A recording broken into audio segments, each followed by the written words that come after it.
there's a saying, fail quickly, right? Like figure it out and fail quick. Don't like, and our employees need to understand that we're okay if you try something.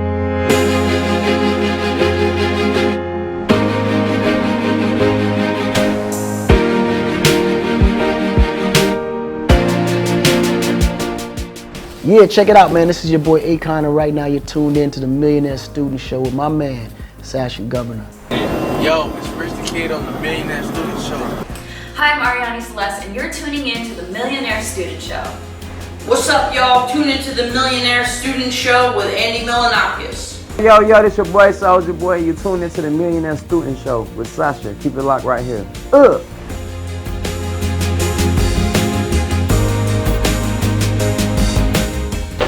We're on the Millionaire Student Show with Sashin Govender, and today I've got two interesting guests. But you know, the idea and the aim and the purpose for the Millionaire Student Show is to bring raw talent, some of the greatest minds in the universe, to add value to you as the viewer. And most importantly, you know, this is constant virtual mentorship where you can watch it over and over and over again, and not just absorb, but also absorb to apply. So today we have Paul Scanlan and Jeff Annison, and they both are entrepreneurs. But I'm real quickly, I'm gonna break it down and get deep into it. And I've got a few questions, but most importantly, this is gonna be very interesting because it's very rare for me to have two guests, you know, at the same time. And most importantly, two business partners, which I love. So we're like one person, just one large person. Think of us that way. Yeah. So I mean, co-founders of Legion, and we'll go into more info about it, which is a fan-owned entertainment company that partners with filmmakers and Hollywood studios to produce original movies, TV shows, and VR experiences. So that's incredible because that's innovating already. In 1999, you guys founded MobiTV. And in 2015, you and your team were awarded Engineering Emmy for bringing live broadcast to cell phones. Okay, and then, you know, Paul, Forbes include Paul in a names you need to know list in 2011. How did you guys start? How kind of did like it start? a wanted list. Yeah. How did it all start?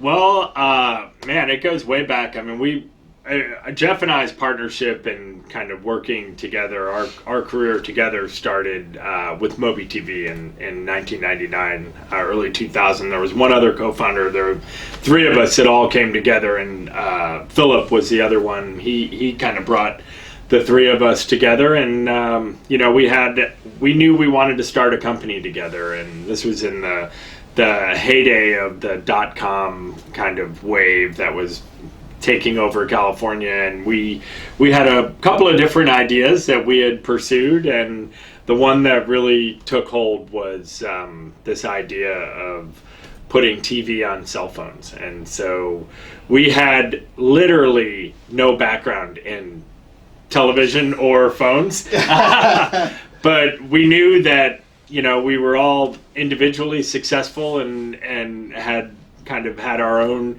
accomplishments, and we thought, you know, the three of us working together, we could do almost anything. And we felt that maybe we were young and naive enough to believe that, but we pursued it, and we were successful.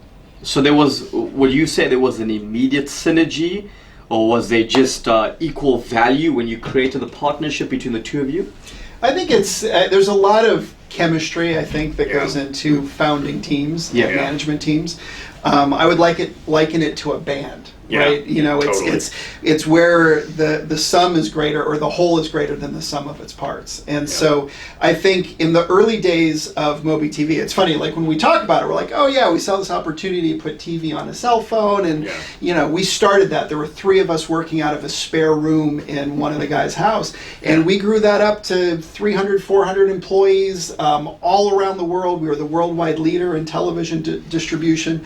And it sounds like, oh yeah, these guys knew what they were doing. But you know, the fact is, we spent 4 years just like, you know, grinding it out, doing other things before we, you know, kind of arrived at this TV on the cell phone thing. And during those times, I distinctly remember thinking that, you know, I wasn't sure like what we were doing was going to work out, but I felt like the team that we had, we were someday going to break through and become successful. And I think that's just so important. Yeah, it sounds like a Steve Jobs in his garage, you know, going at, or Mark Zuckerberg with Harvard, you know, starting off and founding Facebook. I mean, that's there is actually a really interesting and kind of like fascinating story about how we ended up starting the course that ultimately led us to TV on the cell phone. Go for it. And it involves a lightning strike. Okay. Literally a lightning strike. So we were, the three of us, as I mentioned, we were all kind of, you know, we're all independently working on our own careers and things. And Jeff and Philip had worked together before, and we were brainstorming ideas and projects that we thought would be interesting businesses. And we had fleshed some of those out far enough that we had business plans and prototypes, and we were doing all this like nights and weekends and just kind of like trying to figure it out. And I remember we were in Philip's house. We weren't in that spare room. We were in his living room, and there was a setting just like this, and there was a coffee table there. And my memory of it might be a little bit exaggerated, but I kind of remember Philip was making an impassioned speech about how we needed to pursue this one avenue, which was, Jeff and I were like, really? Like, it's the one like avenue that we have the least experience in. And Philip was saying that might be true, but we're all very accomplished. We can figure this out, and it's the biggest opportunity we have in front of us. And at that time, it was related to creating infrastructure software that would optimize and accelerate data that was going to travel over wireless networks, over cellular networks. Pied Piper, basically. Yeah, it was basically Pied Piper, exactly like Pied Piper, but way before. And so Philip was making this impassioned speech, and literally in the middle of it, lightning struck. And it hit a tree outside his house, and there was a big plate glass window, and that tree fell and like crushed the deck outside the window, and the power went out. And we were all just sitting there going, holy shit, what just happened? And we look out, and it was a rented house, so he was like indifferent. He's like, oh my God, the deck is gone, the hot tub's gone. And we all look at each other and we're like, okay, I guess we know which route to go. That's it. Which is interesting because as entrepreneurs, for us, that was a positive sign that we had just tapped the exact thing that we needed to do, and like after that, we just never looked back. But for half of society, at least, that would have been a very bad sign, a warning not to go forward. So what's crazy, you know, whilst we interview people on the Millionaire Student Show, one of my previous interviews, I'm not sure when we're going to launch this, but it was a lady by the name of Shalini, and she actually got struck by lightning. Oh my goodness! Really? So now I'm trying to figure out whether, and I'm not suggesting people should do that, but I mean, this is where stand you find outside in your a thunderstorm. So did it encourage her? It was a defining moment in her life. Yeah, I mean, it, yeah. So once again, that's a bit of adversity for you guys. Was an eye opener. Yeah. There's always that moment in your career where you find your purpose and your drive and realize, man, there's something bigger than what I'm currently doing right now. Yeah. You guys caught the trends in the 1990s because the dot-coms were the trends for the 1990s. Yeah. Going into the 2000s was your properties, and then after that we started to transition more into digital apps, etc. Yeah. But you guys caught the trend in the 1990s on MobiTV. Talk to me about, you know, what is the purpose behind MobiTV? What is the reason for creating and developing it? I think for us, honestly, I mean, the God's honest truth is that it was driven by necessity. We founded the company in 1999 at the height of the dot-com bubble. And it was like a year or two later that it burst. And all around us, all of these companies that had raised all this were literally going out of business on a daily basis. We used to joke that we gained market share every day we stayed in business because companies were folding left and right. And so we, for like 3 or 4 years, were grinding chasing this path, chasing Pivoting. that path. Yeah, pivoting, from this to that. And we had success in these areas, and it was enough, to keep a couple investors giving us money. And there's always something big enough on the horizon for us to work towards. But honestly, it was us dealing with the fact that a product that we thought was amazing, this Pied Piper internet infrastructure product, we had sold it to Siemens, which is this massive global company, and we thought, boom, our ship had come in. Yeah. And it didn't, because this was first generation WAP, and I don't want to get too much into telecom, but it was a lousy product. Nobody used it, and it wasn't taking off. And so here we were. We had this product that we believed in. We had an amazing customer, and it wasn't selling. We had done everything right, but the product wasn't selling. We had this product that we believed in. We had an amazing customer, and it wasn't selling. We had done everything right, but the product wasn't selling. And we're just like banging our heads against the wall trying to figure out how can we make this product more appealing. And one of the ideas that we brainstormed is, what if you could show television on a phone? And you got to remember, this was like early 2000s. So the phones that we're talking about are these flip phones with like tiny little screens. When we say television, LCD screens. Yeah. It was some of the very first color screens on phones. And when we say television, it was one image every couple seconds. It was like a slideshow. Yeah, it was like a really bad animated GIF. But what we found was that if you had that motion and you were watching a show like this, like that was fine. Like CNN worked fine. And you had CNBC continuous worked fine. audio. You couldn't watch basketball, right? Yeah. But it was the coolest damn thing that you could do with your phone. Yeah. And so we, dove in and we did some research and we figured out how to make it work, and we managed to sell it to Sprint. And it was like, there was an iconic commercial, I remember. Well, you're back kind of in, like, the oversimplifying 80s. it a Well, little that's bit. true. Yeah. Oh, yeah, and then we just boom. Yeah. We literally bet the company on this project, and we had a certain amount of money left in the bank, and we just said, okay, we could keep limping along and doing this, and that other business might be viable, but we probably wouldn't grow, and it would just be kind of, stay at this kind of average, not very exciting rate, or we could bet on this. And by betting on this, it actually required a lot, because when we did take it to the operators like Sprint and AT&T and Verizon, the first thing they said was, okay, that's fine, this looks like a cool product, we might be interested in it, but what content do you have? And we thought, well, you guys can get the content. I mean, we'll build the infrastructure. And they said, no, if you guys want to do this, like, just build us the whole thing and bring it to us with content. And which ended up creating this like real dilemma, because the carrier wouldn't take it unless it had content, but the content providers wouldn't give us the time of day unless we had a deployment scheduled.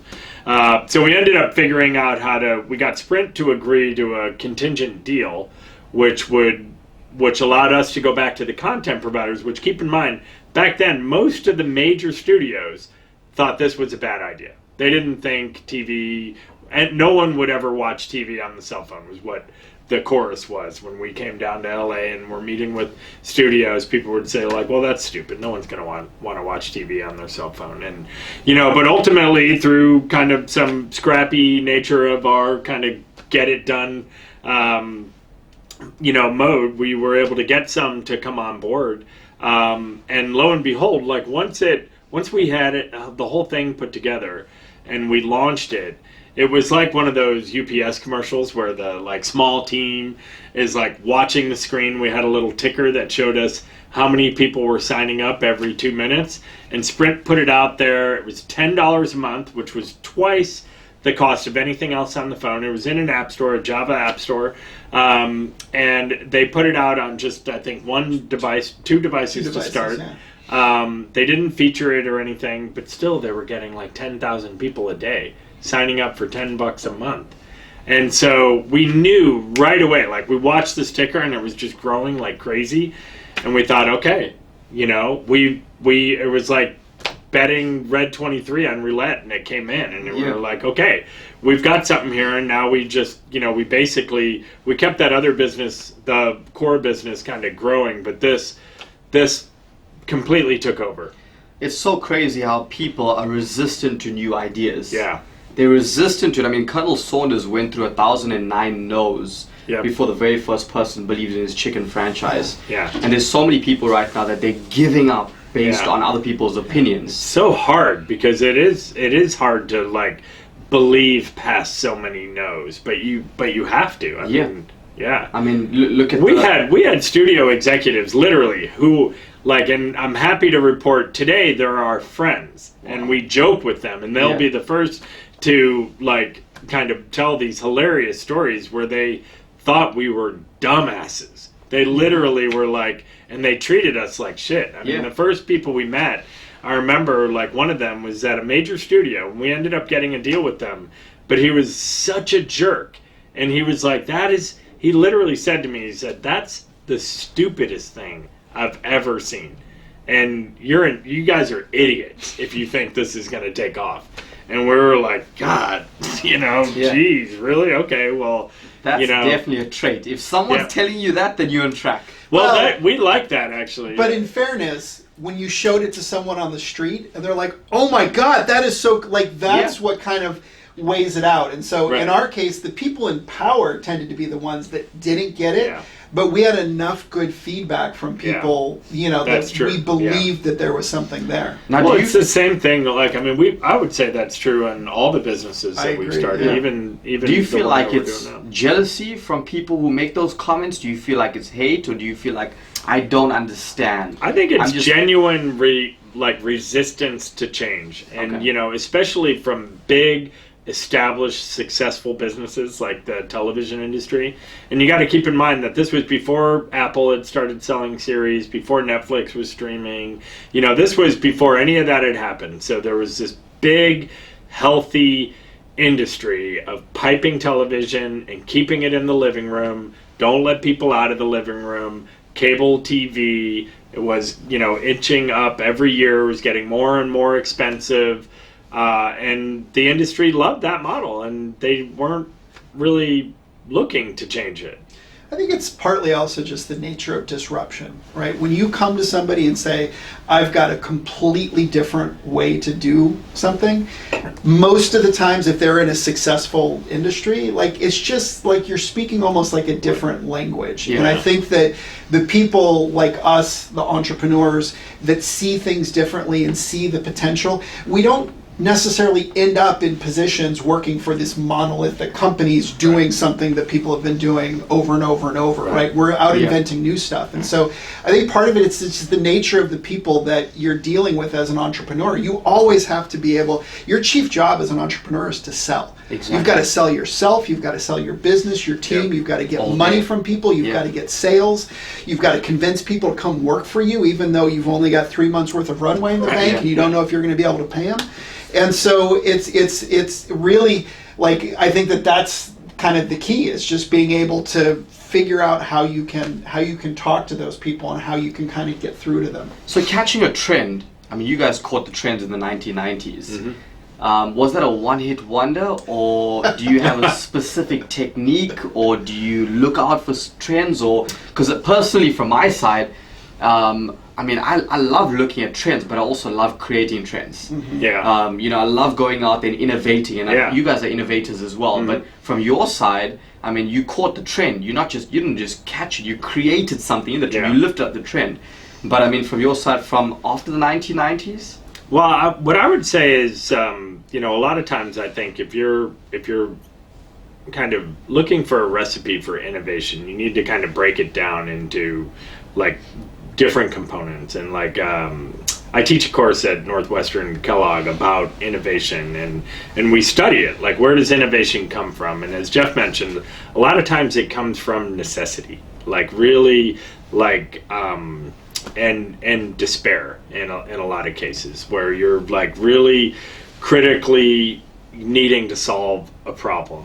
And when you combine that with looking at not how things work today, but maybe potentially how they could work, and when you align that with changes that you can look out, like in our case with MobiTV, Philip, our co-founder, had looked at the display manufacturers to figure out that they were preparing and ramping up their facilities to do color displays in phones.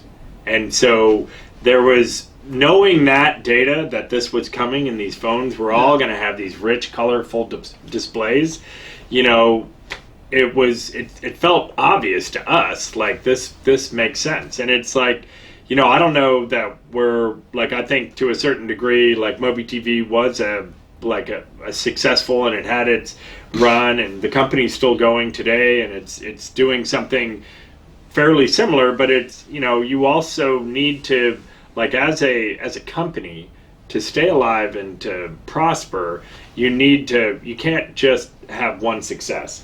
You'll have your success, and if you look at these curves, they grow like this. That first product will grow like this. So you need another product that you're developing to pick up, and then you got to keep building on those, you know, those hills, so that you can keep the trajectory going north.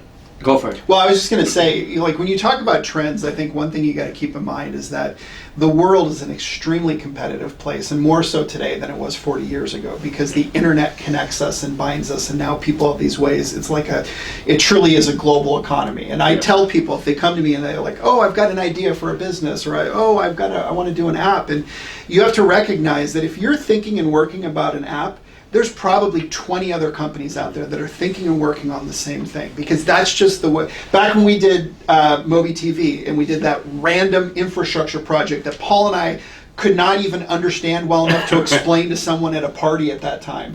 Right. We, lo and behold, we launched our company. There were like 6 other people doing this exact same random niche thing. And so it's less, I think, about trying to catch a trend, because if you're reading about a trend, it's too late. It's about spotting an opportunity. And so if you can see trends in data and things that are moving, like Legion M is a great example. We started Legion M on the day that these new equity crowdfunding laws went into effect, because we believed that was going to create an opportunity to revolutionize the entertainment industry. And so, you know, I think that it's about trying to figure out where the opportunities are and where the gaps are that nobody is thinking about, or few people are thinking. I mean, I look at when I start a business, it's all about finding a solution to the problem. So I got this equation, P plus S equals O. P is the problem. S is, you know, the solution, and O is the opportunity. So you got to create an opportunity for people to buy into that vision. But you also have to find the problem, and there's so many problems out there. But when you guys created all your businesses from MobiTV to Legion, what made it go viral? Was it a celebrity, influencers? Was it social media? Was it word of mouth? What made that difference? Because there's many people creating ideas today. They're coming up with ideas. They're finding the problems. They're creating the solutions, but now they don't know how to make it go viral. I would say in the early days of MobiTV, one of the things that was the linchpin for us to make it successful was having the carriers on board. And they were literally like, they just had a throttle where they could control how many sales we would get in a day. It's like having a big retailer. Like getting your product sold into Walmart means you're going to sell a ton of, and if you get better shelf space, you're going to do even better. And if you get on the end aisle, you're just loving it. And in our case, you know, we were able to get those carrier relationships. And if you look back at it, it was because we had that infrastructure experience. If we were starting from scratch, they probably wouldn't have trusted us, but we were able to say, hey, look, we've got software. Siemens has kind of endorsed us. We've got deployments around the world. We've been in this business for a little while. This is our newest pivot and our newest product line that we're introducing, and we're credible. You can talk to our customers. And in particular, at one of the operators, we developed a really, really good relationship with the person who had his hand on that throttle, and that made a huge difference for us. And you know, one of the other interesting challenges is that person, that advocate inside that kind of kingmaker, you know, which was the operator, he also had a motivation for us to be successful, because there were naysayers within the operator.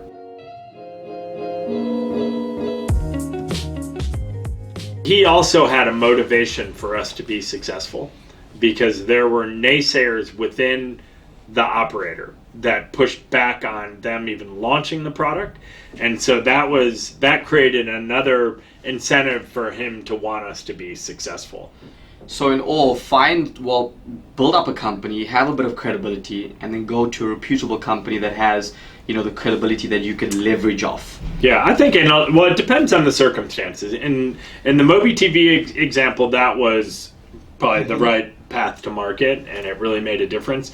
I would say with Legion M, we're tapping into something that I think we felt like was it's not so much a problem, but it's like a feeling that everyone has, which is that the Hollywood, like when we describe what Legion M is, that this Legion M is an entertainment company owned by fans, people that watch content, buy the tickets, subscribe to Netflix, and when you describe that to someone, you often get the kind of curiosity like, yeah, why doesn't that exist? Like, why doesn't it work that way today? And as Jeff mentioned, it's because of these new securities laws that are for the first time allowing it. And so this is something that, like, I think in the case of Legion M, you could look at it and just say, well, this is how it should be. Yeah. And regulatory didn't allow it to be that way, but now that's changed. And so now we have the opportunity to do it the way it probably should have been done in the first place. Yeah. So most businesses goes through three phases, prosperity, adversity, and a plateau. Mm-hmm. And I mean, you've been through that multiple times. Yep. When there's either one company that's lifting you up and something that's pulling you down. Yep. How have you guys beaten the odds of not just success but also your adversity and failure? I would liken it to a roller coaster, honestly. When you're in a startup, it's because everything is so personal and it has such an impact on you. I mean, the struggles you're dealing with are not like, oh, am I going to meet my sales numbers this quarter? It's like, are we going to be in business? Can we make payroll 3 months from now? And so it tends to be, kind of terrifying. But I mean, I think that really, I don't know if there's a magic formula. I think it comes down to three things for me. I would say one is you got to work hard. Like, that's the foundation. You're not going to get anywhere if you aren't willing to work hard. And if you look at every successful entrepreneur out there, you'll find someone that is working their ass off every day. Yeah. The second is you got to be good to people, because industries are a lot smaller than people initially think. And especially, for someone like at your age, the people you're working with and interacting with today, 10, 20 years from now, they're going to be the executives that are running the show. Yeah. And so people that come in with this like, oh, I'm going to do it my way, and like, they tend to not last that long in most cases. Like, there's notable exceptions. And then the third one is you got to do something that scares you every day, because it's only when you take risks and you put yourself out there and you risk failure that you grow and you learn. And I think that that's one of the biggest things, is I feel like as an entrepreneur, I am way more risk tolerant than most people. And that, honestly, I think is the key to our success. If I wasn't willing to take a risk with MobiTV and join the startup company, I left Hasbro at the time, which was an amazing American company, to join a startup that had 3 months worth of money in the bank. I had 3 kids at home. We had just had twins that were born, and everybody thought I was having a midlife crisis. But had I not done that, I would not be here today, because we wouldn't have done Mobi, and it wouldn't have been, or I wouldn't have been part of it, and it wouldn't have been successful, and that led to this, and then that led to this. So that's my recipe. Your side? Yeah, I would say similarly, like, for our experience, a big part of it has been hard work, taking chances, but also like really capitalizing on things when you realize that something is there. And one of the things that I think we've always had a good attitude towards, and probably the most deciding difference between an entrepreneurial startup and a big company, is that it's okay to fail.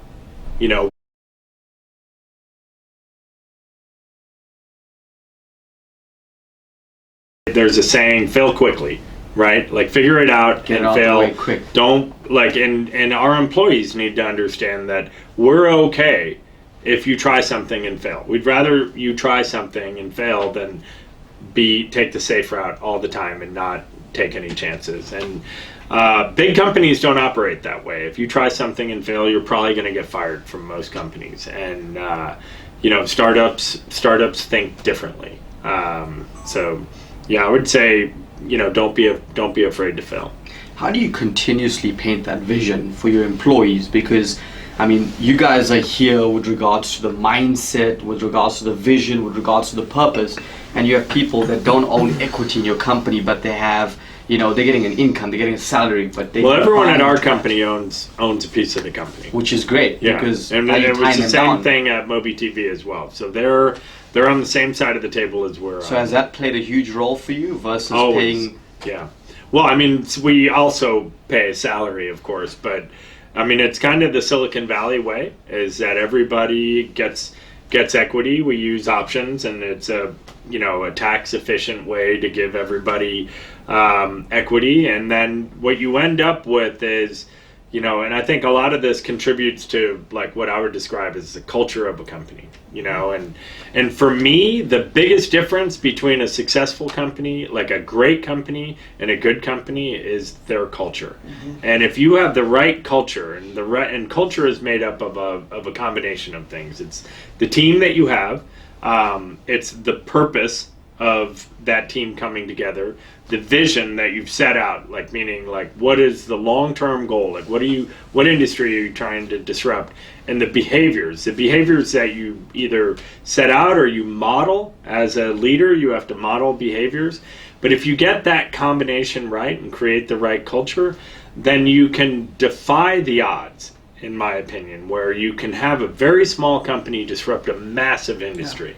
And you can do things like I remember vividly at MobiTV, even our investors, which are some of the top Silicon Valley investors, we would meet for a board meeting and we would give them an update, and they would say, how the hell are you guys doing all this? You have 30 employees and you're doing 10x the work of companies that have hundreds of employees. And, we didn't really have an answer. We just said, well, I don't know, we work hard. But looking back at it, what we had was culture. And I would say the same is true with Legion M. We have a very small team. And when you look at the sheer number of things that we're doing and what we're able to produce and get done in a day, and how many meetings we'll have today and what we'll accomplish, it's staggering, but it's the culture. We have an incredible team. We all love working together. We complement each other. Jeff and I can finish each other's sentences, so we can divide and conquer really well. But when we come together, we can also like create this kind of magic and do things like come up with ideas that we might not otherwise come up with on our own. And the whole thing kind of works really nicely. Love that. I even love the fact that, and this is real, that's a real, the phone's ringing because we just entrepreneurs that are busy. There's no filter on this. People need to understand, you want to succeed, work harder than everyone around you. Oh, yeah. Make more calls, jump on those calls, and so, before we wrap this up, I just interviewed Soldier Boy a few episodes ago, and you guys had a very interesting experience with him. You've seen him on ground level way before he launched his first major hit. What was that experience about?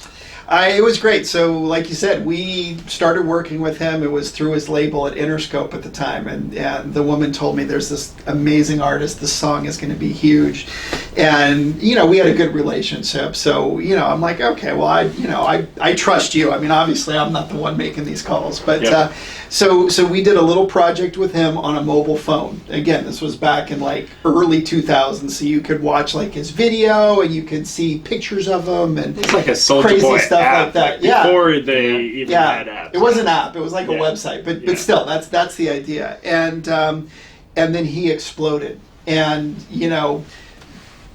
probably 3 months later, they were playing that song in stadiums. I remember being at a baseball game and they were playing that. Like it was the number one song. It was everywhere. And we actually, because of the fact that we were, kind of friends with him and working with him, we had him come out and he agreed to play the Legion M Christmas party, the MobiTV Christmas party, holiday party, that year. And what really struck me is it kind of goes back to what we were saying. So he was coming out. We were paying him for it. It wasn't a ton of money. He was the biggest star in America at that point. It wasn't a ton of money. But he was flying out from Philadelphia where he was on tour.